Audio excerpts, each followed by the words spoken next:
It's time for Fridays with AI, where we ask AI to rewrite Philly sports history.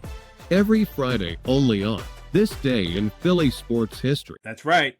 It's time for Fridays with AI, brought to you as always by Philly Goat. Go to phillygoat.com, use the promo code Jim Montgomery to take 10% off of your order. They got your Red October. We're getting on the Red October Express, baby. Go get your hunt for Red October with the Fanatic shirt from Philly Goat and use that promo code Jim Montgomery to take 10% off of your order. All right, so when AI came by this week, looking at the schedule of what we were doing, haven't done this one yet. I talk about this all the time, and if you're a loyal listener, you know I'm a huge Donovan fan. I think at this point in time, he's still the greatest quarterback in Eagles history. I think Jalen Hurts is so close to overtaking him, but as of right now, I still put Donovan number one. But Donovan botched this one. So, you know the story. Donovan's let his ego get in the way of the success of the team. Apparently, as I was talking with AI brought up a couple things I forgot. Apparently, it might have been that game against the Giants even, early that season when he made his debut. Apparently, Donovan told Terrell to shut the F up when he was saying he was open. T.O. kind of didn't make waves or anything. But then it all led to the media circuits, the setups or push-ups and sit-ups in Terrell's driveway. Andy Reid suspending him, unsuspending him, suspending him again. Him wearing and talking about wearing the Michael Irvin jersey, talking about, well, if we had Brett Favre, we'd be undefeated. Just was a whole mess. There's no denying how good Terrell Owens and Donovan McNabb were when they were together. T.O. says, look, he wanted to make it work. He just wanted Donovan to basically stick up for him and share the spotlight. Donovan didn't want to share the spotlight. I think the truth lies somewhere in the middle. But I think it's fair to say that Donovan's ego got in the way of this. So I asked AI, what if Donovan didn't let his ego get in the way? What if Donovan saw what we all saw, that Terrell Owens made not only him, but the entire Eagles offense that much better? Well, AI said, first and foremost, first thing, if ego wasn't an issue, he would have went to management and came out in support of T.O. getting a new contract, because that seems to be the critical tipping point here of the whole story. All of the other stuff that happened after that is what led to the circus. The stuff before didn't really matter until Donovan would not come out, and that kind of rubbed Terrell Owens the wrong way, especially because he came out in support of Brian Westbrook getting a new contract. So in this alternate reality, if that would have happened, AI says things could have been great. But what does it mean if T.O. and Donovan could have coexisted? They didn't have to be BFFs. They didn't have to go out for drinks after the game, have the families get together and everything. But if they could have coexisted, probably doesn't mean too much for the 2005 season. If you kind of put it in perspective, McNabb likely still would have gotten hurt because he got hurt pretty much early that season with T.O. on the team. So likely no change in 2005. 2006, again, Donovan probably still gets hurt. And I think the key piece in this kind of simulation here is Donovan's health. He always kind of, after that 2004 season, there always seemed to be some type of injury. But in 2006, Jeff Garcia, having Terrell Owens as one of his receivers, takes the Eagles to the NFC Championship game. They lose to the Bears, the other Chicago team.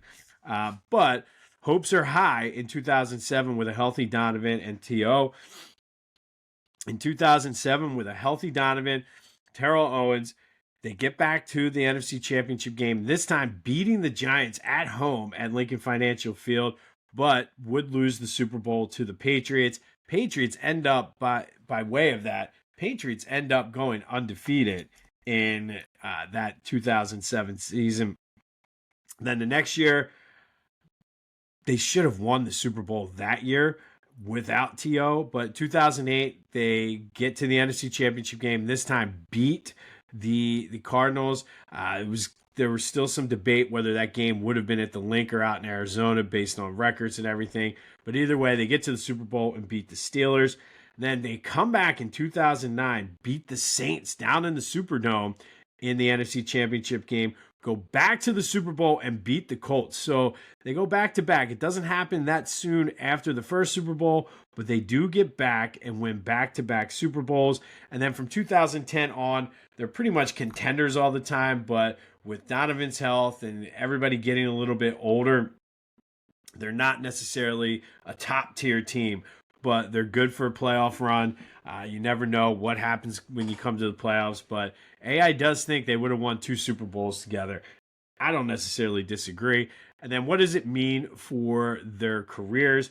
Well, Donovan likely would have had between 45 and 48,000 yards. AI was like, hey, could have gone down here, could have been higher, but pretty much a good conservative estimate. 45 to 48,000, between 280 and 300 touchdowns.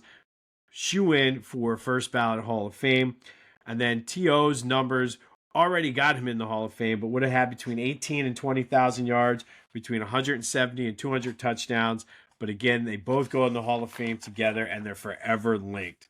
But what do you think? And I know this is one of those big, everybody talks about what could have been. What are your thoughts on if T.O. and Donovan could have coexisted? What would it have meant for the Eagles?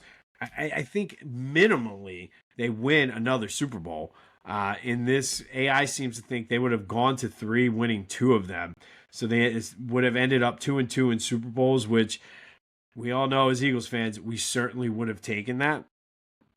But let me know your thoughts on the Back to the Future voice and text line, any of my social media. And again, I like McNabb, but I just feel like a lot of this you could have solved if you just swallow your pride, put the ego to the side.